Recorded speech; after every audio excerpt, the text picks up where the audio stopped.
Well, hey there, Susan here. I hope you are rocking your day, and I want to acknowledge you for coming to Raw and Real Entrepreneurship. And my guest today, he and I sit down and talk about crowdfunding. And their company raised on WeFunder $1 million in 6 days, and we're oversubscribed. And we talk about what it takes to go from having an idea to actually executing and starting to build something meaningful, how he wants to disrupt the space of reviews, especially when it comes to what Yelp does. And so it's an amazing conversation, and you will definitely learn a lot. He also shares his heart, his vision, and how he handles those wall kicking moments. So before we get into the show, a couple of quick announcements. My new startup, The Pause, the app is live. And so please share it with any woman in your life that's 40 plus. We have our AI Harmony that named herself Harmony with an I, TM, and she's there to give precision recommendations for you for diet, for nutrition, even if you're having those wall kicking moments. We have in-app meditations for anxiety, for you want to drink wine, but you shouldn't that day. We can help you with that. We even have meditations for hot flashes, and we have fun challenges to help women really align their lifestyle with being healthy through perimenopause and menopause. So check it out. It is the Pause Menopause app, and you can download it today. Right now, we have it. It is only $29 for the year. Lock in the price because we are in the middle of our last phase of our build out, and we are going to be offering precision nutrition. We've partnered with Dr. Paul Arciero and Prize. And so he's a world-renowned researcher, super, he's so well published. So we will have the precision nutrition recommendations. We will have the full integration with wearables. Those are all coming. And when they do, the price of the app will go beyond the intro special to the actual physical price of the app. So go lock in your app today for $29.99 US, available in the US and Canada. And if you are wondering how I stay on track and keep my energy high, well, the answer to that is and has been for 22 years Isogenics. And so every single day I'm having two of the Isogenics tri-release shakes. It's three different types of protein. It helps to help me gain muscle, release body fat. I also use Ionics before I go to bed. That helps me have a better sleep, and sleep spray. There's a new menopause formula, Harmonia, that helps keep me in balance. So you can go to susansly.com and go on to the shop page, and you can get a direct link. And when you shop through that link, I will get a notification, and you never know, I might just reach out to you personally. So go check it out on susansly.com. So with that, let's get into my amazing sit down with the founder of Sircles. That is Sircles with an Sircles, John Worthington. This is Raw and Real Entrepreneurship, the show that brings the no-nonsense truth of what is required to start, grow, and scale your business. I am your host, Susan Slack.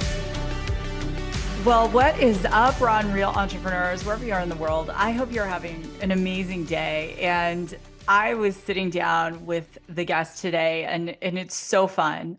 Full disclosure, I'm an investor in this company.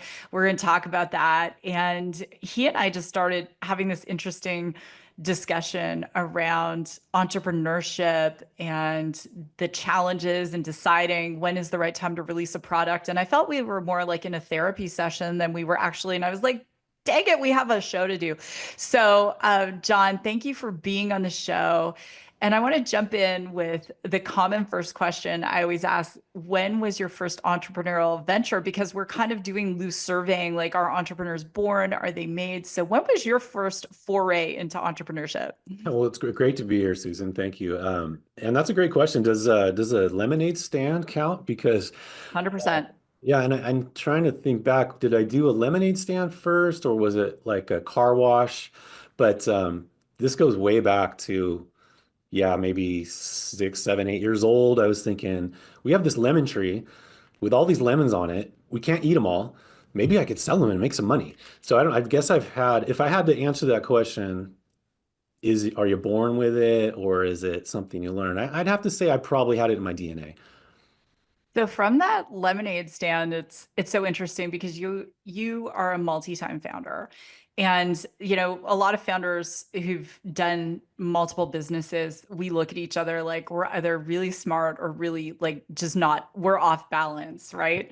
Right. So thinking back to that first entrepreneurial journey, something must have clicked for you that made you say, this is something I want in my life. Do you remember what that might have been?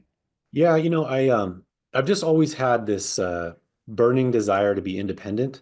And Mm. I don't know how much of this goes back to being from I had a challenging upbringing, let's put it that way. I always felt like I had to take care of myself from a very young age. So I looked at it like I don't want to ever have to be completely on my own in the world, or if I am, I need to be able to take care of myself. I think that probably is a big part of what has driven me. And I also love the idea of building things. It's been enjoyable to create a company, to see revenue come in. And of course, like as I have scaled in later years as adulthood, hiring people and creating jobs, multiple locations and things like that. It's a thrill. Yeah, it's definitely a thrill and it's not for the faint of heart. And we know entrepreneurship has some of the highest divorce rates. It has high rates of depression, anxiety, burnout. People get into entrepreneurship to say, oh, I want more time freedom, but entrepreneurs work on average, according to Forbes, 60 to 70 hours a week as opposed to employees, right? Hmm. Hmm. So what motivates you to stay in the entrepreneurial game? I can't even see myself having a traditional job. The last traditional job I had, I was in college and I was delivering pizzas, and it was great. And I loved the boss I had. It was a local business, wasn't a big chain. And we actually was super good friends with a guy. We'd play football and things like that. But but I remember like, I'm a teenager at the time and I'm sweeping the floors at the end of the closing shift, and I'm thinking, someone should be sweeping my floors. That's going to be me someday. This is going to be my restaurant. I don't want to be here sweeping the floors. I want to be the one writing the checks and doing all the exciting expansion stuff.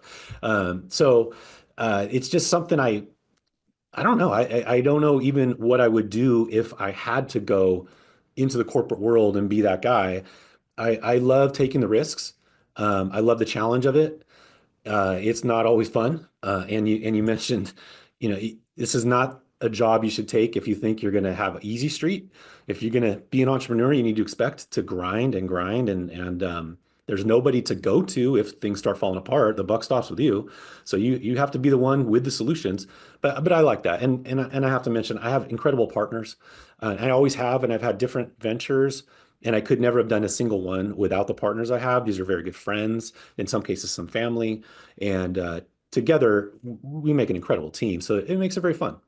Oh, and that I think there's this threshold of fear, risk, and what some people find fearful, entrepreneurs find exhilarating, right?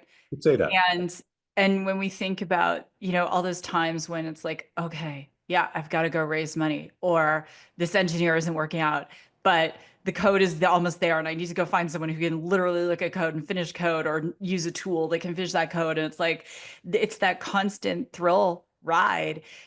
So how do you handle that? Because for people listening all over the world in our global audience, I think we're in like 141 countries. How do you handle yourself? John, how do you maintain energy so that, to your point, you love hiring people, the partnerships, the creating the jobs, building products. Like as a CEO, I heard one CEO say that the consciousness of the company is entirely related to the consciousness of the CEO. So Oh, how, absolutely. I would say everything starts at the top. The culture is top down. If your upper level is shady, you're going to have a shady organization. If your upper level is conscious of the consumer and wants repeat business and is trying to have a good reputation, that trickles down, and that's how we run our company. My really good friend and from college that I started my most recent company with, super great guy, just really good with people, very trustworthy. I never have to question his motives, his intentions. So I do lean on my team a lot. So to answer your question, like how do I cope with some of the challenges and chaos. It's somewhat controlled chaos, but it's always chaotic. And without a team that you can rely on and sometimes go into a hole like, being your own boss comes with perks, but it also is a lot of pressure and burden. One of the perks, though, is if you're under a tremendous amount of pressure, you don't have to do everything. There'll be times where I'll put my phone down and I might not look at it all day, and I can do that. I have a team that can pick up slack, but I'll be there all day on a Sunday. At least it's up to me, and knowing that and having the comfort of knowing I don't have to do it all right now. I Mm. don't have to do it all perfectly. I just have to know it's going to get done, and one way or another, between me and my team, my partners, we're going to get it done, and it gets me through the hardest times. And there's some hurricanes, as a startup. There are constant storm clouds, always on the horizon. It leaning on your team and putting down your phone. I mean, those are the marks of someone who has an incredible amount of trust, right? And Absolutely. also that humility and vulnerability to say, I don't have to be the most important person. So, how do you, John, when you do have a wall kicking moment, maybe think of a recent one you've had. You don't even have to disclose what it is, but something that came out of left field. How do you handle it personally? Like what are your personal strategies as a CEO so that, we want our teams to say, hey, we're strong, we're consistent, but how do you handle things that are unexpected personally? Well, I mean, there's a couple sayings that I run through my head multiple times, which is, how do you eat an elephant? One bite at a time. The other one that I remind myself and my team often, if we're behind, it feels like we're behind on whatever it is we're trying to do. A good basketball coach will tell the team, you're 20 points behind. There's no 20-point shot. Keep making layups and keep scoring and keep defending and, Mm. and catch up. And so if you remind yourself of that, you don't need to hit that 20 point. There is no 20-point shot. And so you have to pace yourself and don't take it too seriously. Just understand that you got a good team. Trust yourself, trust your team, and chip away. And that helps. I literally tell myself that pretty much every day. When you say that, what came to mind was the Wayne Gretzky saying, "You miss 100% of the shots you never take," Hmm. right? And at the Pause Technologies, my new company, so we're in fundraising, we're in a seed round, we're doing a small bridge round for the seed because we're ready to scale, and we're going to talk about this. And I literally right now, which is not like me, I own the trademark Organize Your Life. My desk does not look like the woman who owns the trademark Organize Your Life. Dude, I have post-its. I have like this one post-it says data room, Dex, one pager. Like it's just and and I'm looking at it going, this is not like me. And I'm renovating a house and I just found out one of my close girlfriends has 90 days to live. She's got cancer, and there's just a lot of stuff going on. And what I did, John, is I literally took all the post-its. I won't show the front of this because we have YouTube, but I did. My son is on the spectrum. He listens to our show, and he's just an amazing, amazing young man. And I always say, AJ, when you're feeling overwhelmed, write down all of the things you are blessed to do, not I have to, I choose to, I get to, I'm blessed to do, and how much time each one is going to take. And then turn your phone off, you go in your calendar, carve out that time, and you just kind of hit it. Like this one takes 10 minutes, 5 minutes, send the deck to someone, blah, blah, blah. But it's to your point, it's tough to do that, to totally step away and to break it down. And I love this. And if this is resonating for anyone listening, drop us a comment. We would love to hear it. Give us a shout out on social. And we're going to talk about Circles. So John asked me before we got into the show, so why did you invest? And so anyone listening to the show for more than one time, if you go to susanslide.com, all my disclosures are there. So I have 7 startups in my portfolio right now, and those are bigger check sizes as an angel qualified investor. I also invest on WeFunder. And so Circles came up as an investment opportunity. And what really intrigued me was the consciousness, that my own investment thesis, or I say my ethos, the lifeblood of my investments, really has to be centered on something that is high conscious, that is really doing something disruptive, but for good. And John, that was what struck me. So I want to go back to the origin story of Sircles. And for everyone who's looking it up, it's Sircles with an S, Sircles, and check it out on WeFunder as well. But John, what was the initial problem that you were trying to solve when you came up with this? Yeah, my friend Todd, who I mentioned earlier, business partner and good friend from college, was mentioning how he was talking to his hairdresser who was complaining about Yelp and saying, I get people that come in from Yelp and I really prefer word of mouth. I prefer referrals because they come in from Yelp and they're really fussy and I feel almost under threat that they're going to give me a bad review. And they're just not really the kind of vibe I'm looking for. Like you've brought some friends in and I appreciate that. I appreciate those referrals. And then at the same time, his fiance had moved here from Southern California and she didn't have any places anymore. She didn't have a place to get her hair done, her nails, all the stuff that women need to do, and they build these relationships over time. And you got to trust somebody to be able to let them work with you like in that way. Now, you're not going to just go on the internet. You would rather have a recommendation. Recommendations are the most valuable to us. Word of mouth is the most valuable form of advertising. And so as he's saying this, it's clicking, and I'm like, why isn't there a place we can go to see our friends' recommendations? Like we have a circle of friends and we give recommendations to each other all the time. We're just texting each other or whatever. Why isn't there's no app, there's no website? And he's like, yeah, I know, that's weird, right? And I'm like, yeah, maybe we should make something like that. And I was thinking we could call it Circles. And then because we have a circle of friends, it kind of makes sense. So we were able to get circles.com, which was pretty cool. Sircles. And then as we built our small business, it started in Sacramento. We've got 12 locations, over 100 employees at this point. We've had Yelp reviews pop up that are just absolutely ridiculous. Like sometimes it's competitors, sometimes it's somebody saying our lobby's too cold or what. It's like 1 star, and Yelp is no help at all. They're not going to remove anything. So we felt bullied, and we're not alone. We're talking to other small businesses. It's widespread. Yeah. Everywhere people are feeling bullied by this. And so we decided there must be an opening. If we need it, other people must need it. And so, the nature of most startups is filling that opening.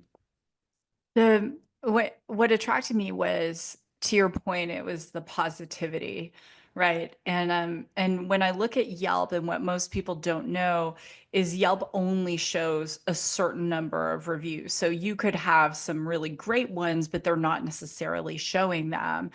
And I looked at this and I thought, if these guys pull this off, this is going to be significant, because it goes back to, the technology that was supposed to bring us together. The social media ended up being so divisive at times, but initially started when we think of the origins of Facebook or MySpace. One of my friends was a co-founder of MySpace. That's what it was all about, right? And that's what I loved about Circles. So the did anyone tell you in the beginning, like, what you're trying to do is too idealistic, or, were there any critics of your idea? Definitely critics, not necessarily that criticism, but you made a great point, which I kind of left out. The whole ethos of Circles is positivity because there's no reviews. It's just recommendations. There's nothing to be negative about. I don't ask my friend, tell me 5 restaurants you don't like. And so we built it intentionally to be positive. There's guardrails, and we are proving right now as we're scaling that it can stay positive with more and more users. It's really incredible what's happening lately, actually. But yeah, that was really the underpinnings of the whole thing, is that Yelp is actually 70% negative reviews. And as you mentioned too, there's kind of pay to play. Like we stopped paying them a couple years ago, and they filtered over Yep. 200 5-star reviews. Yep. 100, and Mhm. like overnight. So, Yep. that's when we really turned it into high gear. Like, okay, now we're going to get serious. Now we're going to put some money behind this. But yeah, so it's been unfair. And then, like you mentioned, with social media platforms promising to bring everyone together, and that was the initial promise, and then they've really fell short. And now it's really just about money at the end of the day. Let's face it. So they're not doing what they set out to do. That's where I think Circles has this huge advantage, and it really reflects in the crowdfunding raises we've done. We've raised over 6 million, almost 7 million in equity crowdfunding, like one of the top of all time. And so Mhm. that goes to show our mission and the need for our product is vast. Why did you choose crowdfunding? Right? There's so for the people who don't know, I'm just going to do a little bit of basics for investors. So there's crowdfunding, which John and the Circles team did. So platforms like WeFunder. Then there's my current and my last company will get angels to write initial checks. So they have to be in the United States ISQ qualified, so investor suitability qualified, 250,000 a year in personal income, or $1 million in assets, or 300,000, as a couple of them might have changed. But basically, people write checks anywhere 25, 50, 100,000, so forth. And then, doing a safe, a discounted round and so forth, and then going to the traditional way. Some people choose to do crowdfunding. Why did you choose it? Yeah, and it's funny because now it seems so obvious, but there was debate between our team for a while of, is this a good idea? And it was really new at the time because it's only a few years old. And so back then it it was just hard to really know if this is a good idea optically, and will it work? How, of course, it's going to anything we do, we're going to put a lot of work into it. So that's an investment, and that's investment of time and limited resources. It needs to work. So now it's obvious for us, and we came to that conclusion, which is number one, Circles is about community. It's building a community. Crowdfunding is most successful when you're able to build a community. So it's only natural that we can have like a double impact of having loyal users of the app who are investors, because of course they're invested. So that creates this vested interest in the app being successful. So that really helped us in the early stages get the early adopters because they're a lot more engaged and loyal. There's a paradox that goes along with a social app, which is your app is worth nothing without having the social element, but you can't get the social element until there's a bunch of people there. So it's kind of a paradox to overcome this critical mass. And crowdfunding was a bridge to allow us to build step by step local audience and kind of expand from there. And now it just makes perfect sense because it's really a force multiplier. You have your investors who want to see you succeed, so they bring in more people, which brings in more investments and brings in more users. So it's been a great win for us. And then I enjoy the part of the community, even though I'm not a super extroverted person. I do the podcast because I know it's good for our brand, and I should put myself out there, and I want what's best for our company. I want us to succeed. So I do it, but I really do enjoy seeing the camaraderie and the love and affection of we have thousands of investors, thousands. And so feeling like we have this like army behind us, it's really powerful. So it's motivating, inspiring, and all those things that help, get you out of bed every day and try your hardest. Well, and it's so interesting you say that, John, because I was even thinking for the pause, right? The next round might be crowdfunding. And we're going out to institutionals. We have a lot of institutional interest just because menopause is a huge TAM. For those who don't know, it means total addressable market. And so, but to that point, the crowdfunding is so interesting because it's fun. And I just want to disclaim, I'm not giving investment advice, but to go on a platform like WeFunder and you get to see decks, you get to see videos, you get to be able to learn. And Warren Buffett always said, invest in something that you understand. And the thing I love about Circles, the other thing I didn't share is, so I grew up in our family restaurant.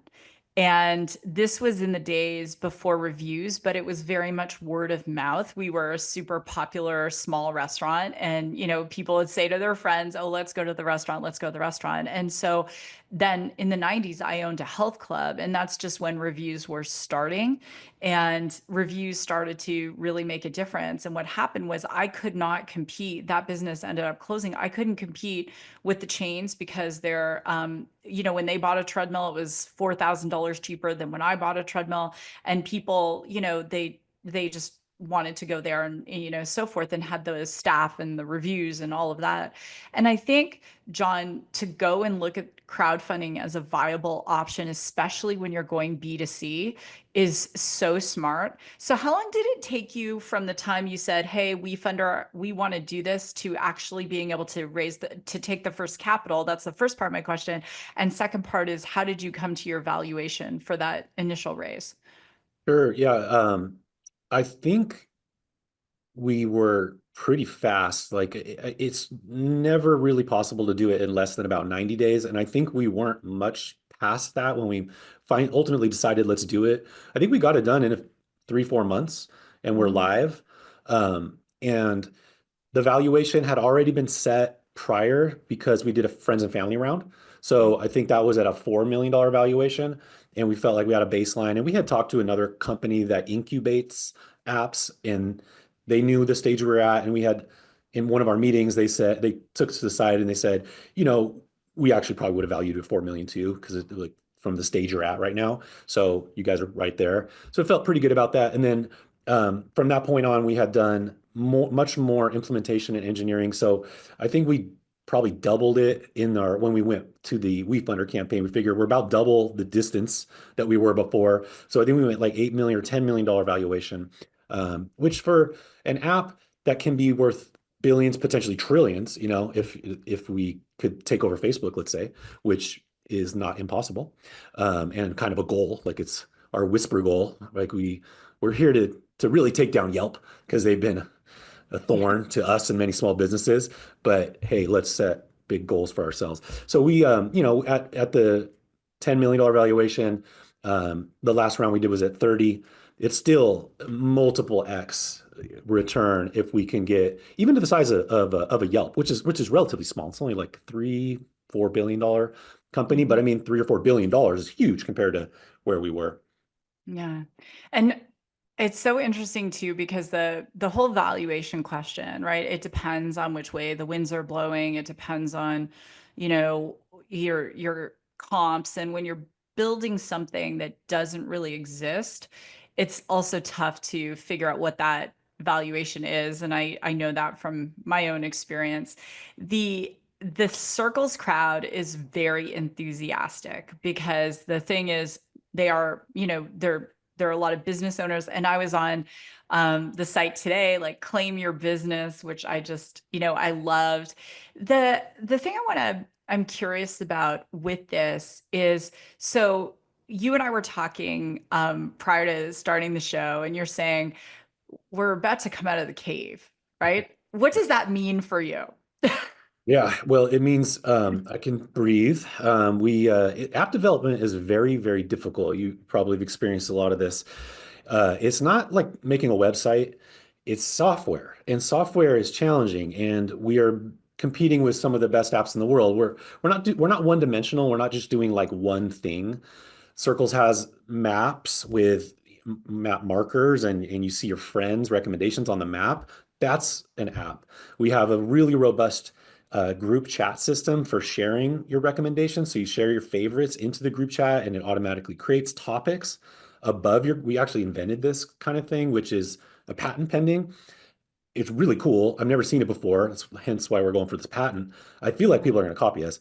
If I share something with you, let's say I share a restaurant or a movie, as soon as it gets shared with you into our group chat, it creates a topic right at the top of our conversation. Kind of like Instagram has those stories at the top. Well, we have little circles at the top with different topics. So you can have your little side conversations in your chat to keep it organized, but it previews into the main chat so you don't miss anything. And it's all on one screen. So you don't have to leave anywhere, and it's really easy to understand. And we're seeing people get the use out of it.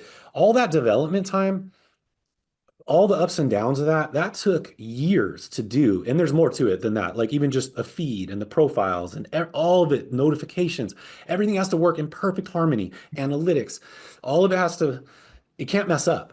And it's working together really well, but it really took a complete lifestyle change for me. Like I don't leave my house anymore. I'm not complaining because I know what I signed up for, but it's taken a full obsession from me and my partners and our team. And I'm very lucky to have incredible engineering team. These guys are just incredible the way they work together and they're open. There's no egos. It's so now we feel like we're emerging from that darkness, that cave we're in. Just now I'm out. I'm here talking to you, and we're doing promotions for the first time in years of actually we're looking for downloads now. For the longest time, we didn't want to deploy that capital to downloads because that could be a waste of money. That if they churn, you sure you got the downloads, but that's not real. You need the engagement, you need the retention. And so this is like this new emergence here where we're for the first time saying we're ready for those downloads. The engagement is increasing, the retention is increasing. It's a really exciting time. And I can tell you, it feels really good to be able to breathe. Yeah, I can feel it, my brother. And I'm like, in our company, we're probably like a couple years behind because we're not even a year into writing code.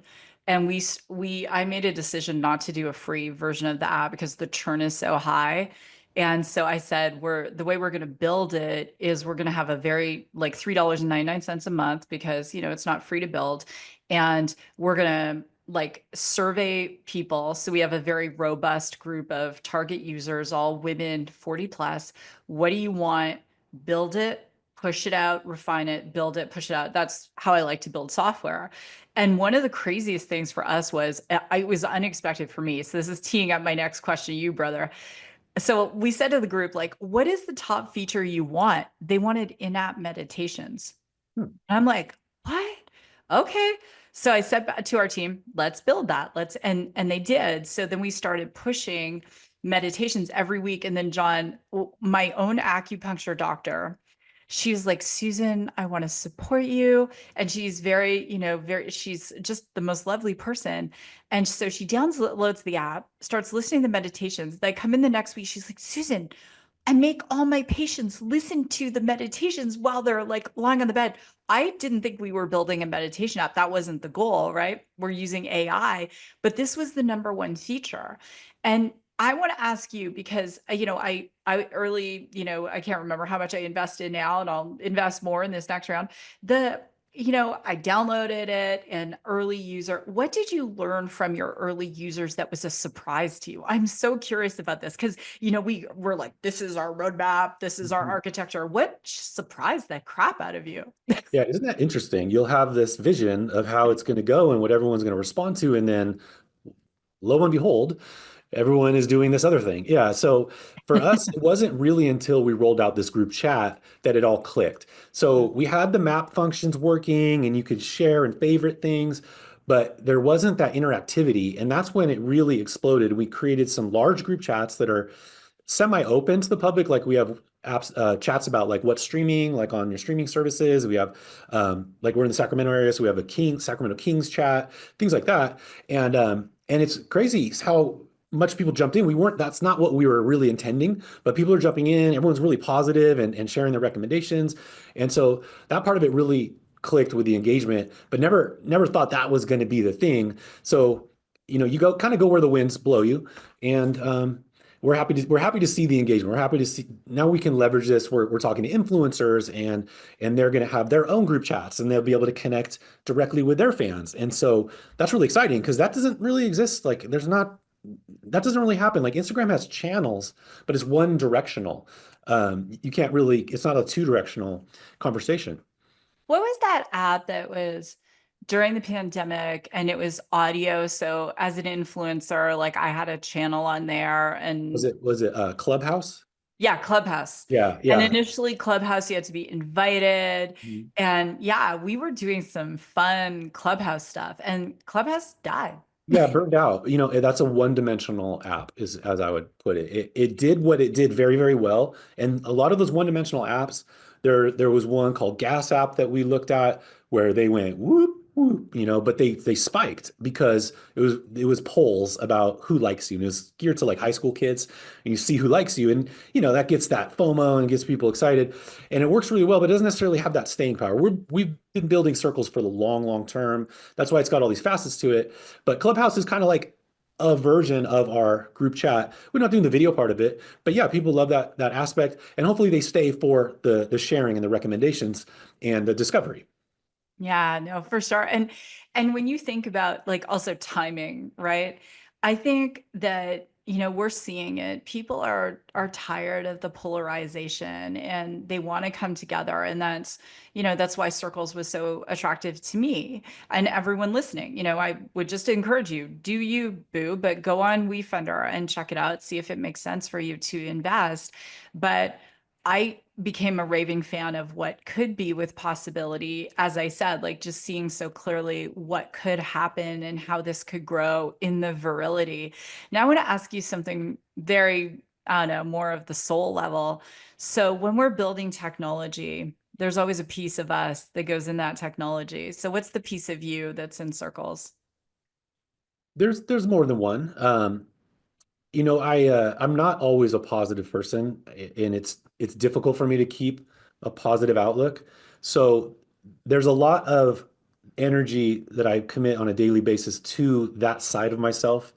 And fortunately, I have some really good friends and partners that are very positive all the time. So they help a lot. So I know that has been coming out of me more and definitely into the app. And there's certain days I cannot write the content I want to write for the app because I'm just like under the gun of some other thing. And it's like I know I don't have it, but then there's the days where it flows and I'm like, ooh, this is funny, or like this is great, you know. And so that is something I guess that's also a two-way street where it came, the apps brought that out of me and I'm bringing that back into the app. That's a big one. And then I think also the culture that we share from our business relationships of doing right by the customer and doing the right thing, having a good reputation, having integrity. That's something we take very seriously for our startups and we have some long-term companies that have done very well over the many years, and that permeates through Circles. So that's there from top to bottom, and we're feeling it now, especially with all the engagement. You can feel it from our community. I love that. And when you think about the journey, so just sharing with everyone, could you, share like from idea to dropping the first line of code to having the first downloads? Like what was that timeline? That's a great question. The idea, when I mentioned my friend Todd talking about it, sat there for 1 year with nothing. So the Oh idea my was God. like, that's a great idea. We should do it. Okay, yeah, we should do it. And absolutely nothing for a year. I remember we left off going, is it a website or is it an app or is it both? I don't know, you know. And so then I remember I was on a long flight from the East Coast to the West Coast, had 5 hours, and I was bored. And I had a concept. I started sketching it out because I wanted Circles to have a Circles theme. So, but I didn't know Mm. what it looked like. So I sketched a wheel, like a circle with circles on it, with those are the categories. So, like, restaurants are one category, home services another category. And I sketched this thing out. And then that was a year later. And then it was like, I wouldn't say off to the races, but like we never looked back from there. So like that's when Mm. we're like, maybe we'll hire a couple developers and see if they can make a little prototype. So yeah, it's funny. It went like a whole year with nothing until I had sketched some basic idea.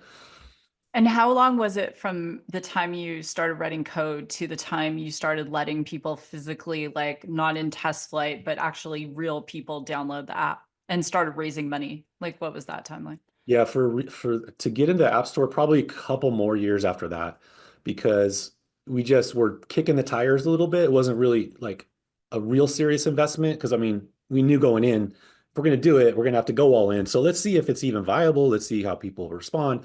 So yeah, a couple more years after that, and then we had something we could at least put in the App Store. Not that we were proud of what we put in the App Store, but like it was App Store ready. Yeah. So we went from like I had the idea, didn't like it was in New York Fashion Week, Women in AI event, and all these women, John, like we were going to a fashion show and we're on this party bus drinking champagne and all these are women like in the highest echelons of all the brand name tech companies, and they're all like 45 plus and they're like, oh my gosh, I can't sleep and hot flashes, and like one of the girls is like, Susan, can you solve this with AI? And it's like, oh, it's funny you should mention that because like, I've been thinking about this and how we could use agentic AI and Gen AI. And so then I left my previous company. It was in the media. Then Microsoft reaches out to me and they're like, hey, we want to give you a ridiculous amount of credits, and then HPE reaches out, and then suddenly I'm like, oh, we have a company. Okay, go in Canva. I prepare a deck. I reach out to, so my version of Todd is, her name is Mia, Dr. Mia Chorney. And I'm like, hey, Mia, do you want to do like a menopause company and disrupt this whole thing? She's like, absolutely. So I build the deck in Canva, and now I'm like bringing in money. I wrote my first check. And so we started writing code in May. I used an external dev team. We launched on test flight in October Wow, last year. We that's brought fast. on our first users, got that feedback, and we're just now, like, so when John and I are sitting down at the time of year, it's the beginning of April, we're just now getting ready to come out of our cave. And so like the reason I'm driving it so hard is because like I'm putting in like 16-hour days, 18-hour days, like, wash, rinse, repeat, go to sleep, coffee, think about the app, and then get a workout in, take my daughter to school, and churn. And yeah, right. Yeah. And I think, crowdfunding, as we're talking this through, is perfect for what you're doing. The community helps give you strength. Um, the fact that it's so low barrier to entry for the investor, we set our minimum investment at $250. Mhm. I think you can go down as low as 100. Yeah. I felt I like think 100 is 50 even. I don't maybe, know. yeah. Yeah. I felt like 100 is too low because I could put $100 in something and then not care if it makes it. Whereas a couple $100, it starts getting into the realm of like, well, I hope it works out. Like I'm keeping an eye on this and maybe I'll use the app, right? So that's why we went to 50 because it's still affordable, but it lets your average investor, your very novice investor, take a crack at a potential moonshot business. And that's never been possible before. Like you couldn't get into Amazon or Netflix or any of these high flyers as an early investor unless you knew someone on Wall Street. Yeah. You had to be part of Goldman Sachs and be in the inside to get in before they went to IPO. So this is different. Now, of course, it's super risky. It's very important for anyone to understand you can lose all your money, and it's actually very probable that you will lose all your money on this investment because the vast majority, 90+% of startups are going to fail. That's the numbers. That's the cold, hard truth. So you have to pick your spots. Don't bet the farm. Bet what you're willing to lose, and knowing it will probably lose. Okay, I don't think we'll ever lose. Like that's not how we roll, right? And I'm sure you're Mhm. the same way. But you have to tell yourself as an investor, I don't expect this to be a miracle. It's not, it's more of a gamble in that sense, but it's an investment, but it's a high risk investment. But it's Mhm. great. It's great for finding investors that you couldn't otherwise um, source, and they now have opportunities they didn't otherwise have. So it's such a win-win. How long did it take you to raise your first million? Our first campaign, we hit the limit. 1 million is the upper limit for crowdfunding. They changed it after we did that. So, but at that time, we hit the cap like in 6 days. So, like one of the best ever. And we were like, wow, okay. So What do you credit that to? Like, that's there's amazing. Like, there's a few things. Maybe I'll come back and do another episode on the yep. strategy. Yeah. But the strategy is everything, and there's a lot that goes into that. But yeah, we did 1 million. We hit the we oversubscribed. I think we did like 1.6, so we had to do a parallel Reg A filing and Mm. try and find the accredited investors out of that group and to get some. We didn't recover this 600K out of it. So then I don't know, a few months later, maybe it was a year later, we did another one and then we hit 1 million in like a week again. And so we've been very successful with it. But I'd love to come back and talk about strategy sometimes. I would love that as an investor.